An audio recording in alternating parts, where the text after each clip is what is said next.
Are you ready for good talk? And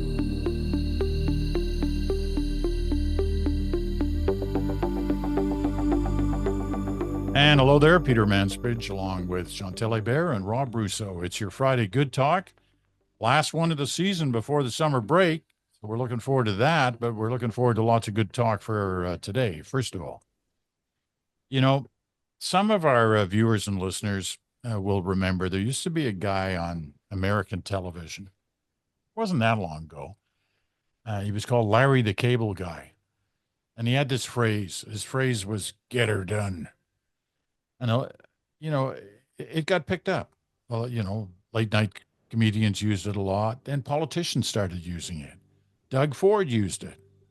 This sense of get her done. Look, vote for me and I'll get her done. Um, Mark Carney, I don't think has ever said the phrase get her done. He's much more polished. He's a sort of like, we'll develop, we won't delay. And that has kind of run as a stream through this new government over the first couple of months. It's in many ways kind of the theme of what they're claim they're trying to do is to change the process to get things done faster. The latest example of that, I guess the most current example of that, is this bill C5 that's before the Parliament and may in fact get passed through today, which is possibly the last day of before the summer break for them. And C5, the whole idea behind C5, or a lot of the idea behind C5, is to speed things up. And that has some people concerned about what that does to the process. So rather than get into the kind of debate about, the kind of parliamentary debate, I want to try and understand what this is telling us about this new government, because it's not a one-off. It's not just for nation-building projects. You hear this kind of thing through each department, through each new minister of what they're trying to do. Anita Anand, the latest one today, talking about changes in the Foreign Affairs Department, that we don't have a lot of time. We have to do this quickly. We have to make changes now. What is this telling us about the Carney government, Mark Carney's approach to government, and what we're liable to see in the days ahead? Chantal, why don't you start us this week? Okay, so the politics of it are obvious. This is a government in its honeymoon phase. As we all know, honeymoons do not last forever. So you kind of try to get a lot of things in place before it's over. It's also a government that is facing an exhausted House of Commons. So minority, yes, but facing 3-4 opposition parties, if you count the Green Party, that are in no shape and no mood and do not feel the wind in their back to put up a fight on much of anything. And an exhausted House of Commons for another reason. These are people who have been on the go, on the campaign trail for months now. So exhaustion would probably sum up how everyone feels. There's also a sense, and I'm not sure the government totally understands that what the opposition parties are doing is keeping their powder dry. This is not something that will forever last. So the idea clearly is to put as much or inject as much change in the system before this break in the cloud disappears again. The policy question is whether faster is better. And the jury is going to be out on that. Because it is one thing to pass, as you say, probably the House of Commons does pass this major C5 bill on infrastructures, and basically a bill that allows government to ignore its own laws when it suits the government to advance projects, which is an interesting concept. A rare concept. I'm not sure we've seen the likes of a bill that basically gives government a pass to set aside its own laws to do whatever it has in mind. Same with what you talked about, Anita Anand, and the Foreign Service. it's one thing to say we need to use a crisis as an opportunity to pivot. So Trump opportunity, but all these things will take time. Just because you set those markers in does not mean that you get to achieve the goal as quickly as, saying, yeah, July 1st, we can actually do this. Even the bill that Parliament is passing over the next week and a half, presumably, because the Senate is still sitting next week for another week and needs to pass it too for it to become law, says that the government wants to do this to make sure projects get off the ground over 2 years. Well, 2 years is a long time in Canadian politics. And a lot of things can happen. There are a lot of forces at play that are not part of Parliament or the civil service. We've seen that in the past. You've got the provinces. You have various civil society groups, the environmental lobby, the First Nations and Indigenous leadership. So there are lots of pieces of the puzzle that Mark Carney does not completely control. That being said, there was a poll this week that showed Mark Carney with an approval rating of 67%. It's not rare for incoming new prime ministers to have high approval ratings in those first few months. What is different this time is that the government did not go prepare for months, as is usually the case. Mark Carney has been doing things for the past 2 months, and his approval rating is at 67%. That's not the same as Mark Carney just won, and he is going to call the House back in the fall. And if you look at the list of things that he's done, including not presenting a budget, including raising the defense budget and the target for 2%, moving it forward really quickly, including that bill, including, and I guess we'll talk about that, what I consider a bad communications gamble on getting a deal with Donald Trump by the G7. 67% approval rating basically is saying Canadians are happy at this point to see a decisive government doing things. And sure, it's probably not perfect in anybody's mind, but he does have at this point the leeway to do that. The test of it and the success of it is not going to be today. It's going to be maybe this time next year and going forward. Rob. Yeah. If you ask them why they're proceeding this way, they'll say a couple of things. Number one, they'll say they campaigned on it. They'll say we said over and over again, the Prime Minister said over and over again, we are going to do things we thought impossible at speeds we have never seen before. And so they say nobody should be too surprised. Then for further reasoning, they say one of the reasons why we did set a 30-day clock on a deadline clock on the discussions with Donald Trump is because we're not sure that they're going to work. And if they're not going to work, we need to move quickly to prepare our industries, help our working people, and begin the restructuring process as quickly as possible away from the United States, which we are going to do probably anyway, even if we have a sectoral deal, because we're not talking about a comprehensive deal with the United States in 30 days. That's the CUSMA. But even if we have this sectoral deal with the United States, we need to begin to put ourselves in a position where we're never in this position again. There are dangers because, in effect, as Catherine May said, a great reporter here in Ottawa who looks at the public service, the Carney government is trying to change the way the public service works. But I think they're also trying to change the way Parliament works, and you can't really do that. You can't really change the way Parliament works. I hear the words of Chief Charlene Gale of Fort Nelson.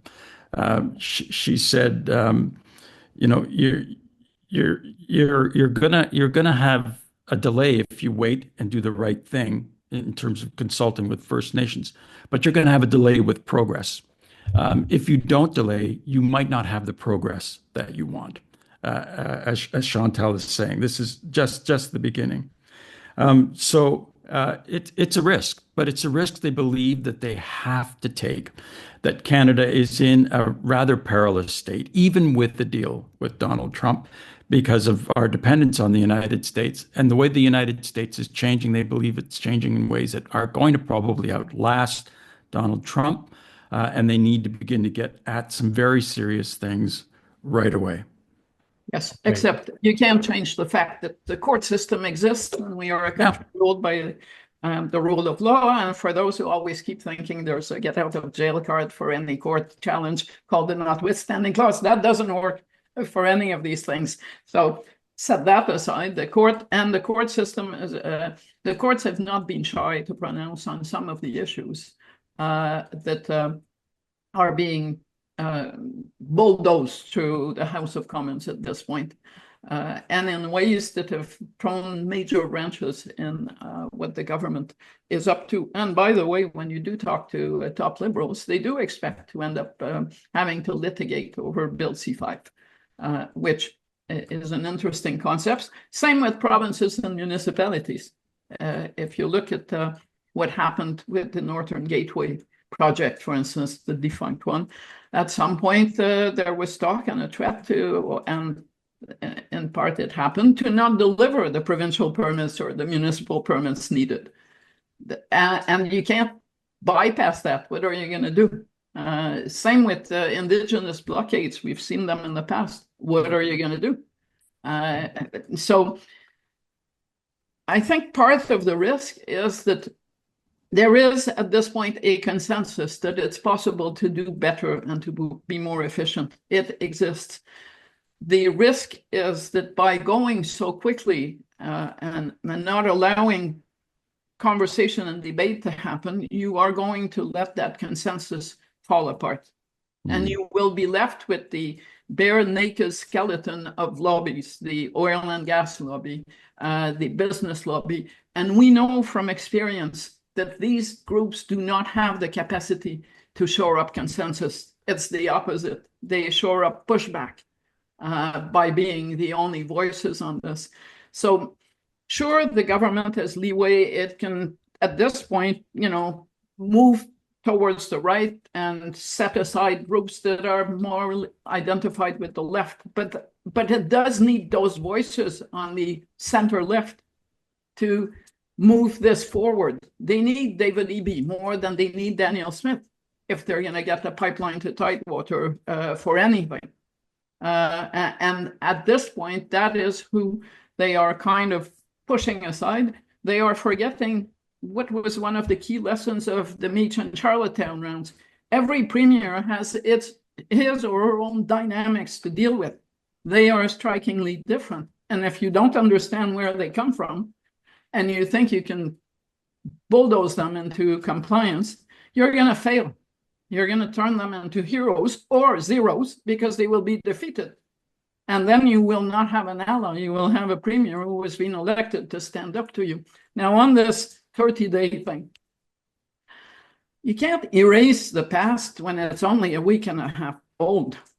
A week and a half is when Mark Carney, I'm not saying some spokesperson, some minister, some source, gave an interview in French where he talked about a deal with Trump on tariffs that would see tariffs go away. That was our line in the sand at the G7. That did happen. No one else set that bar. He did. And that bar is now suddenly non-existent. It's as if it didn't exist, and we have 30 days now. I see that after 30 days, it's untenable for Canada to not have to move to counter tariffs on steel and aluminum short of progress. But I am still, and maybe I'm not looking in the right place, but I'm still looking for that statement from the White House that says that we did agree with Canada to speed up talks over 30 days. I haven't seen it. But if the point is to push the US into moving more quickly, you kind of would want the guy in charge of having the US move more quickly say, yeah, my friend Mark and I, we agreed that this should move faster. That did not happen yet. And so for all that we say, this 30-day thing looks more to me like Mr. Trump being nice by allowing Mark Carney to put a good face on the fact that he did fail to come up with anything that looked like a resolution of the tariff issue. Okay. I wasn't planning to get into the Trump stuff right away, but we're there, so I better deal with it now. And then we'll come back because I still have one question on my sort of overall kind of question about this situation. But Rob, can you answer what Chantal's saying? Like, what happened? What happened to the deal? The Americans have 50 to 100 countries lining up to make a deal, and they will determine that. I think it was put to me, Donald Trump doesn't tap dance to anybody's tune in anybody's time except his own. And so we might have wanted a sprightly deal because our steel workers, our aluminum workers, our auto workers, others are being thrown out of work, and they need help. Those companies that employ them need help, liquidity, as the Prime Minister calls it. But we're in a line in Washington, D.C., and we're not at the. I can't believe that Carney made it up when he gave that answer in the Radcan interview. They were hoping, both sides, I'm told, were hoping for a trophy to hold up at the G7 to say, you see, you can make a deal with Donald Trump. And who got that trophy? Well, Keir Starmer got it. And what did it look like? Yeah. I'll tell you what it looked like. There's still tariffs on UK automobiles. There's still tariffs on UK steel. And that's clearly not a deal that Mark Carney wants. He doesn't want that deal. But in some quarters in the United Kingdom, Keir Starmer was celebrated for at least lowering the tariffs. And I think that that's something that Canadian negotiators and the government are going to have to wrestle with. At what cost access to the U.S. market? Is it a tariff cost? Are we just going to have to swallow tariffs? Or are we going to stand on principle and say, no, that's not the way it works. This is not the law of the jungle. This is not the law where the strong subjugate the weak. That's really what they're probably going to have to deal with. Although Trump did suggest that there was something worth looking at when he called the Prime Minister's concept more complex, I think is the way he put it. But what did he say? I'm a tariff guy. I'm a tariff guy. And Keir Starmer's deal proves that. So they did want to hold the trophy aloft. The trophy aloft was Keir Starmer's to hold aloft. I'm not sure Canada wants that deal. So but I did notice in yesterday's news conference that Mark Carney held that he didn't repeat the line that our bottom line is we want tariffs gone. He went back to the American industries need us as we need them, and tariffs are bad for both sides, which is a different line from the French interview where he said we want the tariffs to be lifted. That's kind of our negotiating position. He sounded like he had come to the conclusion that it was going to be very hard to get the tariffs removed. But knowing all that Rob has said about Donald Trump, and nothing of it is new to us, and we're not even the Prime Minister, why would you build expectations in this country that you're going to deliver a deal within 2 weeks if you know that you are dealing with someone who, even if you give him a five paragraph sheet of paper, will not sign off on it unless he sees the word tariffs a few times on that page. And that's what I consider the communications error. It makes your future deal look bad because you set the bar so high in public and then you didn't meet it. And now they have 30 days to come up with something that looks acceptable and not a cave-in to Canadian voters. It's an interesting game, but as you know, and Mark Carney should have known, you should always surpass expectations. And in this case, they set themselves up to actually come under expectations. Well, as you said, it is. At times it's a game, and at times over this last month or so, we've seen ups and downs and advantages one side the other in this game of chess, chess. Um, would would we conclude that from this last week, Trump outmaneuvered Carney on this issue? Not yet. I wouldn't say that. Look, this is a guy with a very short attention span. Okay, who certainly doesn't like multilateral processes and doesn't like bilateral processes much either. He's a unilateral guy. He does not like. Just look at what happened at the G7. He did not want to be one of the seven dwarfs. He wanted to be snow orange, right? He wants to be the guy who's in charge. At least he didn't want to be Snow White That's right. and be kissed in that way. Yeah, right. Yeah. Let's not go there. I think we so, kind of suggested this last week that he would find a way to look like the guy on top at that conference, either by not turning up or by leaving early, and he did. and it's going to happen at NATO next week. They've had to shorten NATO to 1 2.5 hour working session. Okay, there's a war going on in the east of Europe, and it's 1 2.5 hour working session, and they're going to try. The Americans just want to talk about everybody getting to 5% at NATO. Meanwhile, there's a war going on in their backyard, and some of the European leaders would like the Americans to discuss that, to Donald Trump to weigh in a little bit on the fact that Vladimir Putin is raking civilian sections of Kyiv with volley after volley of cruise missiles. But it's going to be hard to get his attention that way. But even with Donald Trump gone and 6 of them left, they managed to go through the entire summit and come out with no common statement from the 6 left on Ukraine, and not a word about climate, which also tells you something, that even in his absence, they didn't want to come up with a 6-against-1 communique that seemed to suggest that they had the backbone to carry climate or Ukraine alone. And that, was not a moment of glory for the G6+1 that we witnessed in Kananaskis. They are, like many families, one big unhappy family. The other thing that's true, I think, is that when the first G6 meeting, I think it was, or might have been a G5, was held, and even when it became the G7, those economies were about 75% of the world's GDP, and now it's 45%. So I don't say it's useless. I think they're useful meetings, but their influence has waned over the decades, and now it was always one before others, and now it's really 6 who are trying to get the attention of the one, and the one seems to be completely disinterested. Donald Trump does not want to be at a meeting where he does not control the agenda.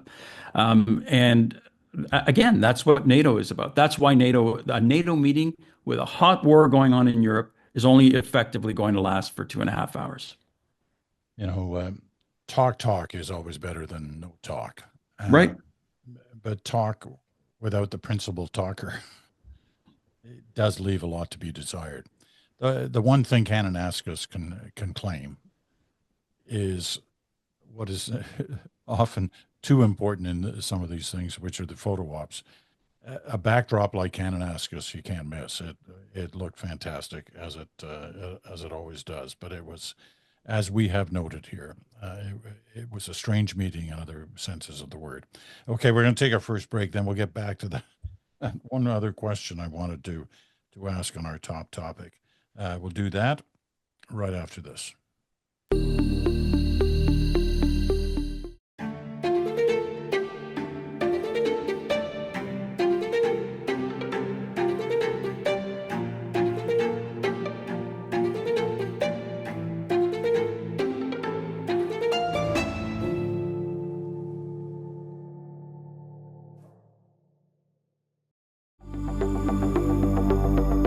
And welcome back. You're listening to Good Talk with Chantal Hebert, Rob Russo, Peter Mansbridge. You're listening on Sirius XM, Channel 167 Canada Talks, or on your favorite podcast platform, or you're watching us on our YouTube channel. Glad to have you with us wherever you're picking us up. This is the last Good Talk before we take our summer break. Okay, what was I trying to get at earlier?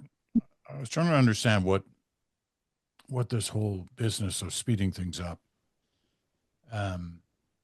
said about our new government, and whether this was just a temporary thing or whether it was something more permanent than that.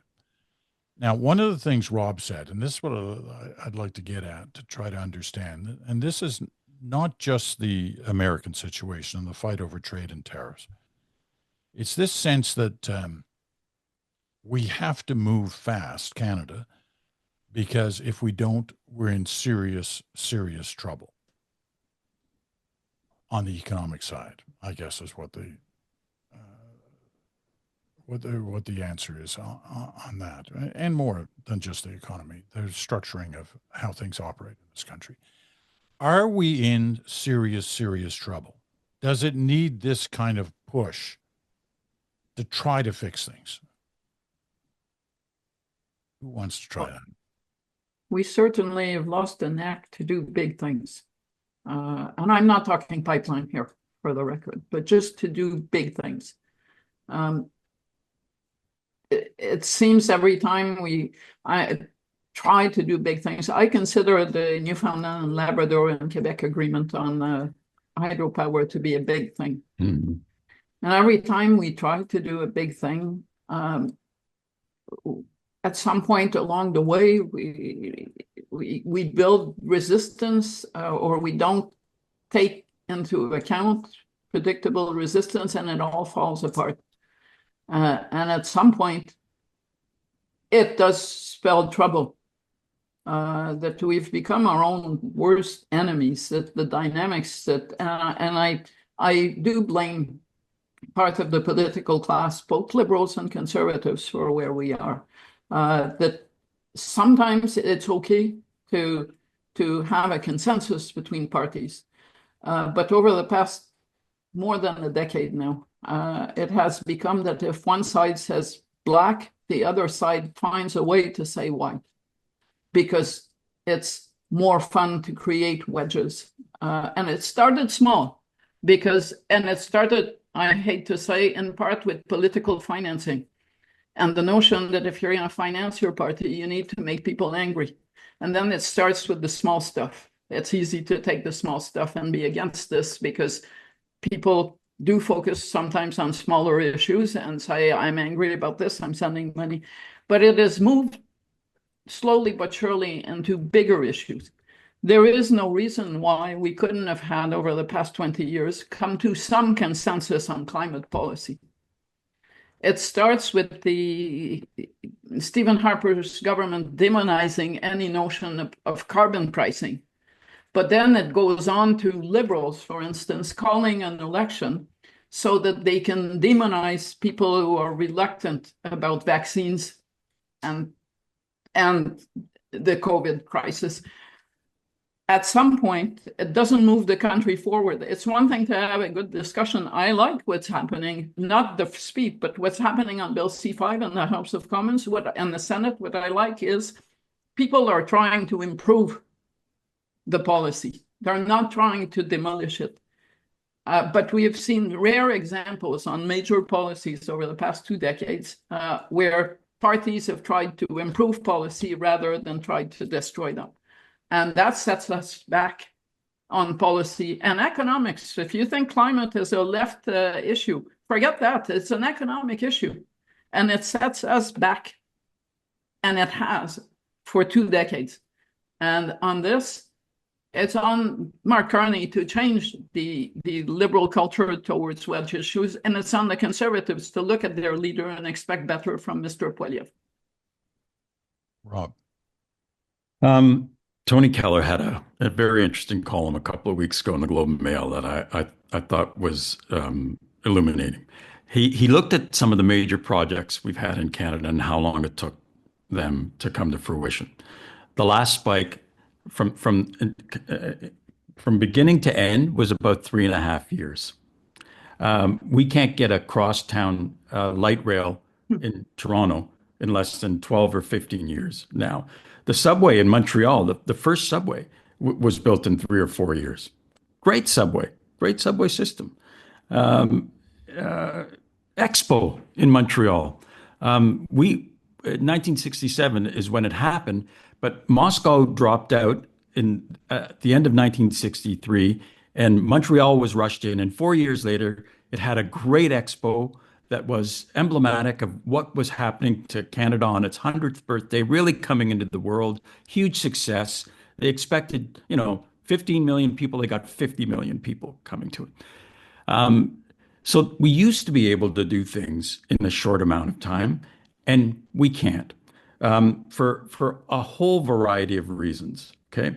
Now we look at the last spike, and I'll tell you one thing that would never happen now that happened then. And Indigenous people were just steamrollered to get the last spike done, and that's not going to happen now. And this is where I think the government should be doing better.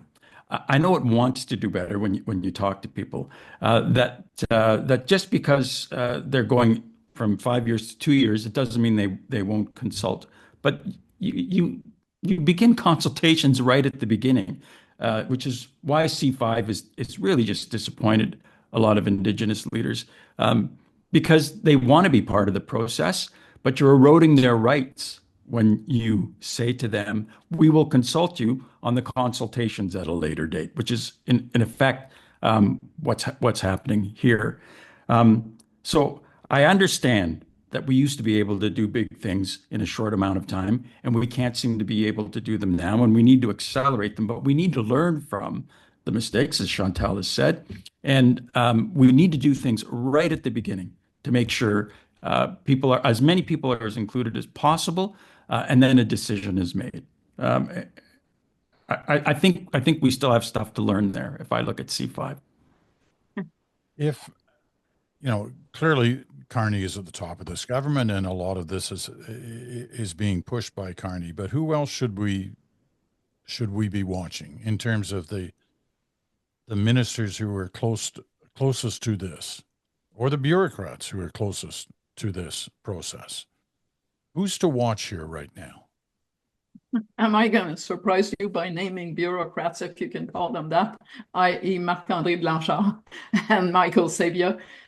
This government, we've spent how many years talking about the centralization of power in the PMO? This is not a government that is decentralizing any of the big stuff. So yes, some ministers will have more influence than others. But if you're looking for who has real influence, it's these add David Lametti, so those four white middle-aged guys. I heard colleagues who are not women comment that but are younger than we are, who are finding this to be more of a boys' club than anything that they've seen since they came into at an age where they do political coverage, and that is also striking. I'm not looking for a lot of. I'm not seeing a lot of women of influence in that government. Has it been long enough to draw that conclusion yet? Well, who you give power to matters, and the most power on this government is being handed to Marc-André Blanchard, Michael Sabia, and David Lametti.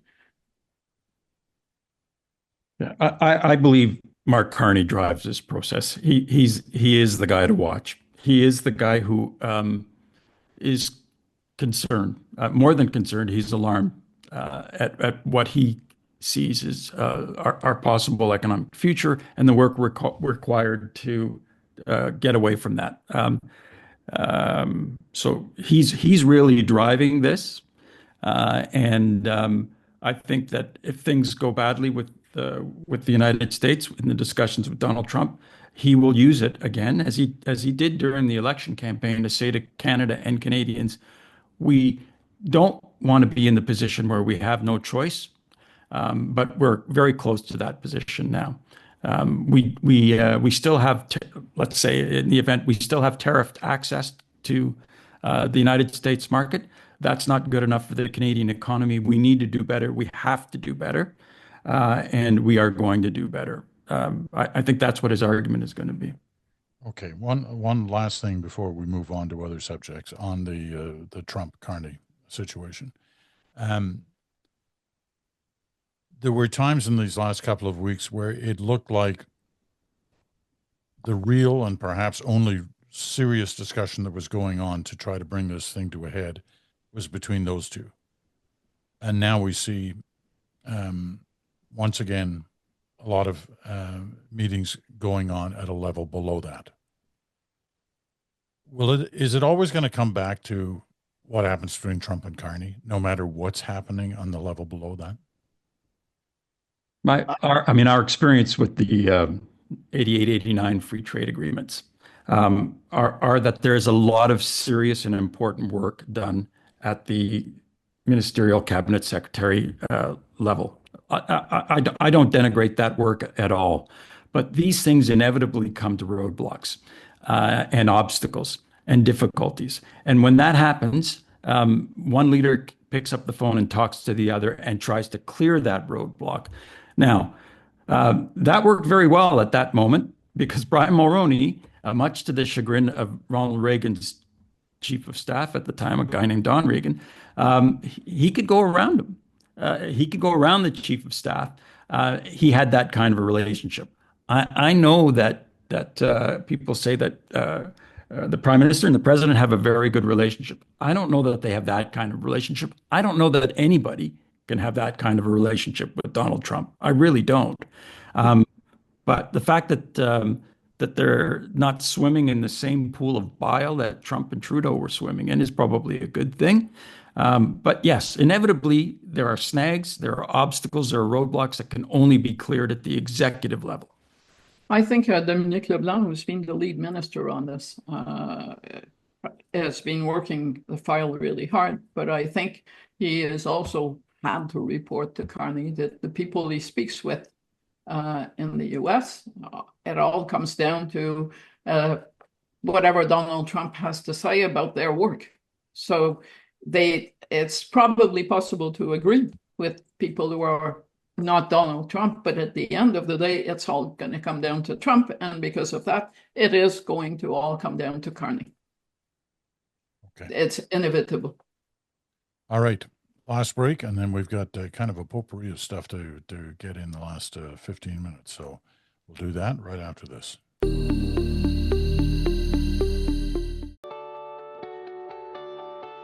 After more than 2 decades as a journalist with CTV News asking the questions, I'm now helping clients answer them. I work with CEOs, associations, unions, building confidence and helping them prepare for everything from media interviews to board presentations. It comes down to being authentic, engaging, and relatable, because it's more than just what you say, but how you say it.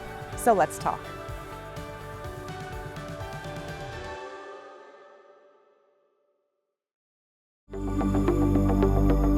Welcome back. Final segment of Good Talk for this week and for this season. Chantal, Rob, Peter, all here for you. Okay, a number of things. NDP. What's happening on that story? What's happening on the, there are 7 seats. They're not even an official party. They don't have a full-time leader. They've got an interim leader. What's happening there? Is there anything happening there that we should know about? Chantal. Well, there's a lot of silence, right? We do know, in case they don't know that we do know, that not everyone in that caucus is happy with everyone else in that caucus. Maybe they didn't have a big end summer party as a caucus. We know that. We know that there are disagreements about the future direction of the party. So, and we have seen no evidence of, a calendar for whatever as in picking a successor to Jagmeet Singh.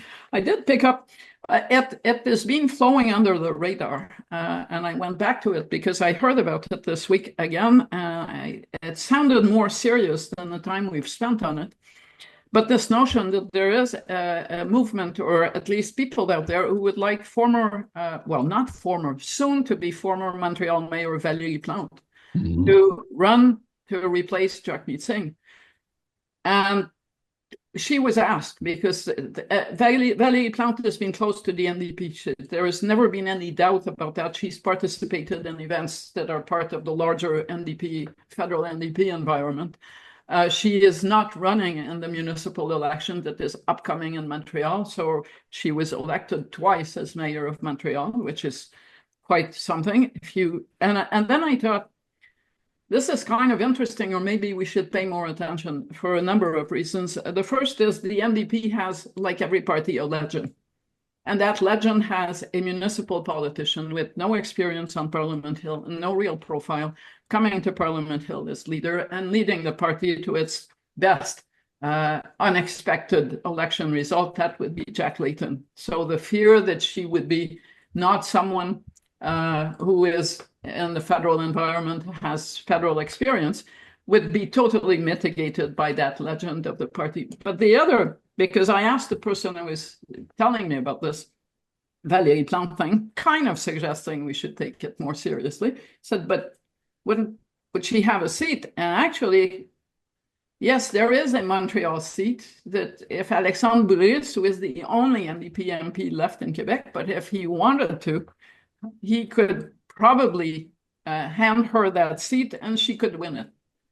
Because Rosemont is a place where Valérie Plante's name is in really good standing. I thought that's interesting. It's very different. And I don't know if it's, in the end, it's her decision. She's clearly still the mayor, is not going to make those decisions now. But it's a rare sign of life on planet NDP. So I thought it was interesting. Rob, what are you hearing? I heard the same name. Nobody believes she's going to do it. They would love her to do it, but I did hear. I should say she was asked at the end of April, and she wouldn't close the door to it. Mm-hmm. By the way, it would probably be very good news for the New Democrats. I look at what just happened in Quebec, where they've named a Liberal leader. It took them 3 years to do this. And they needed to do some serious soul searching. I'm not sure that they succeeded, but there were a couple of outsiders who were there at the end. So there is, it seems, this need to look outside when you've had a failure. The Liberals at the federal level have done that, right? For me, if anybody was going to ask me what the most deft political move of the year was, it was a bloodless switch from one Liberal leader to the next that resuscitated a patient that had lost almost all blood. So there is something to that notion. And I just think that we're a long, long way away from the NDP actually beginning to come to the grips. They haven't even begun to come to grips with who they should be, what they should be. This whole notion of pull and push between conscience of Parliament or actually trying to wield power. They need to begin to address that issue, and they haven't begun to do it. But it is interesting. It is interesting that they believe that they need to look outside of their ranks in order to find the leadership to begin to even have that conversation. But before they can do that, I do think they need to have that conversation themselves. And it's not going to be easy. It isn't. A couple of words on Pierre Poilievre. We've mentioned this the last couple of weeks. Every week seems to be yet another parade of people suggesting what he should do to get himself back in the game. He's clearly not back in the game if you look at the polling results for whatever they may be worth at this time. But they're not encouraging for him. Any word on Pierre Poilievre this week? Anything that you're hearing that you find interesting?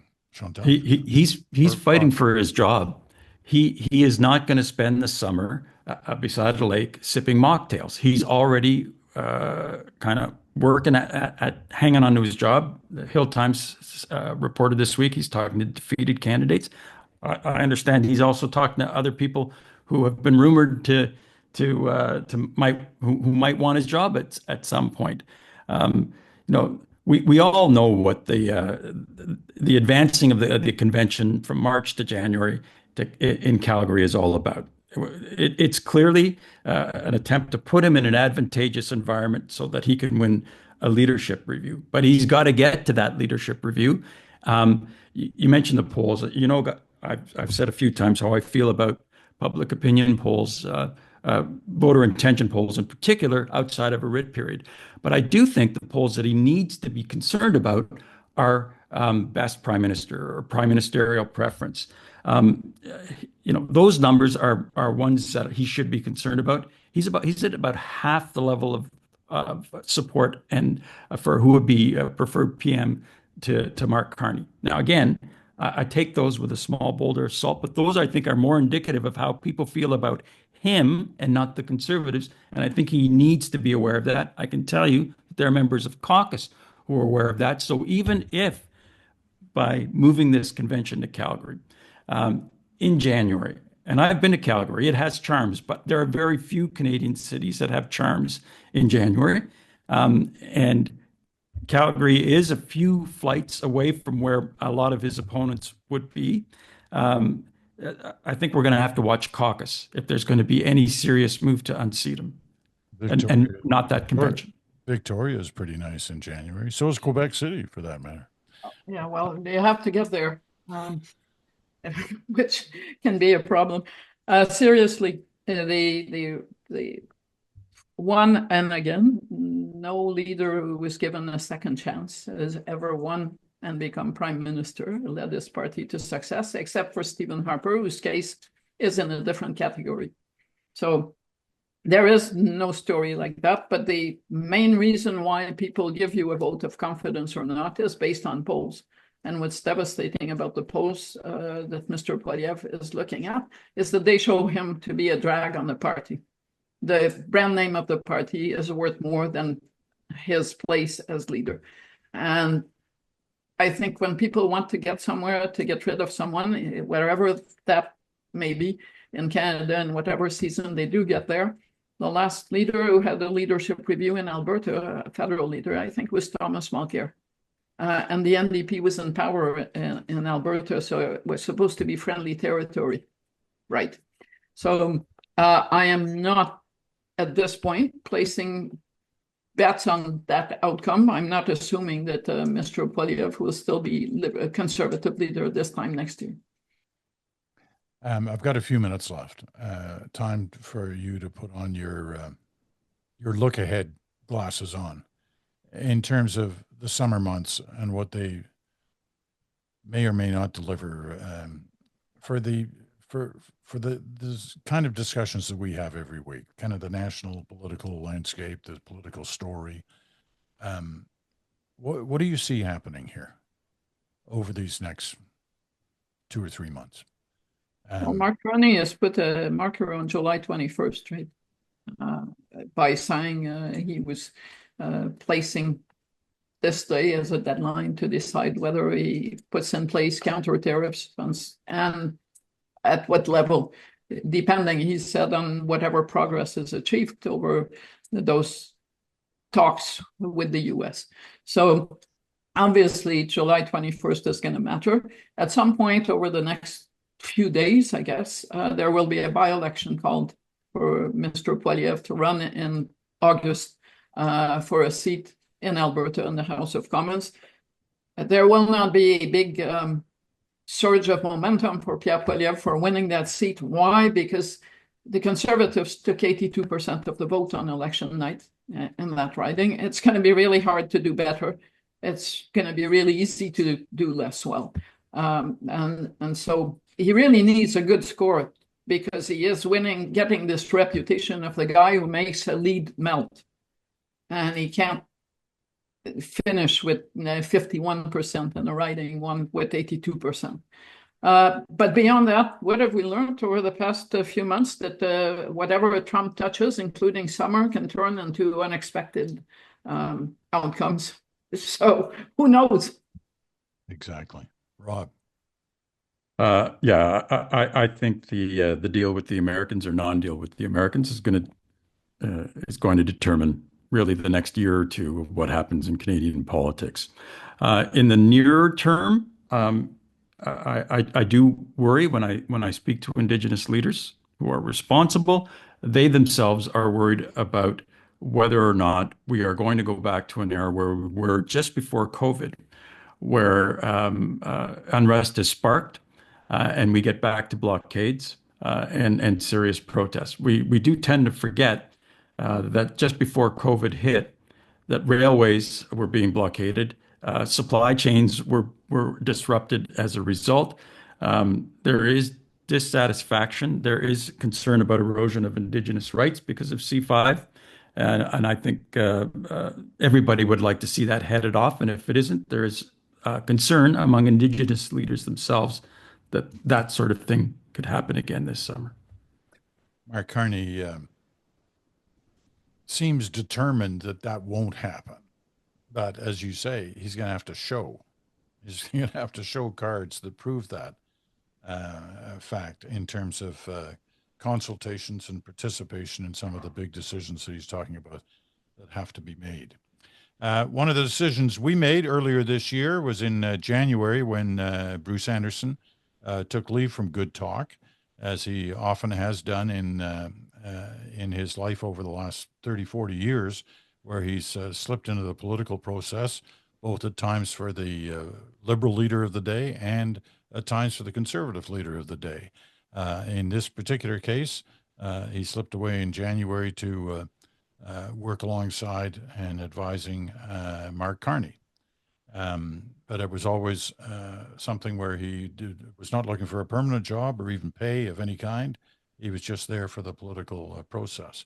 He's coming out of that now, and this summer he'll be back with Good Talk when we do our first one special near the end of July. We'll do a special Good Talk. That'll be the next one from here. And as a result of that, Rob Russo, who's been with us for the last 6 months and has done a fantastic job for us, helped build an audience both on YouTube and on SiriusXM and on the podcast.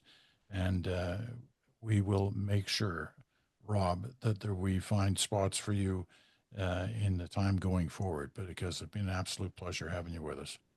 I have so enjoyed this, and I'm reminded on a regular basis of just how vast and varied your audience was. As a matter of fact, I was out last night at a place called Stella Luna, a great place to have Italian ice cream, and a young RCMP intelligence officer came up to me and he said, "Aren't you Bruce Anderson?" And I said, "No, I'm not. But I'm glad you watch and tell us what you like about the show and what's Chantal really like." Yeah. Oh, good. If I'm ever if I'm ever tempted to get chapped lips from kissing my mirror, I'm reminded regularly that I shouldn't do that. The other thing that I'm really pleased about, like I have enjoyed it, is that the following my mother has gotten ever since she tried to interrupt me with us with a technical problem. I'm reminded of that on a regular basis. So it's been a delight. It's so great to be on a program like this, and you guys should be very, very proud of the work you do, because I hear about it all the time from people right across the country, whether it's Chuck Wagon Cafe in the Diamond Valley in Alberta, or standing in line in Richmond, BC, people telling me, about the work that you guys do on Good Talk. It's first class journalism, first class political analysis, and it was a pleasure to be associated with it. Well, thank you. We've enjoyed every moment of it. We're out of time, and we're out of time for this season. Thanks to Chantal. Thanks to Rob. Have great summers, all of you. We'll see you near the end of July with the next special Good Talk. That's it for now.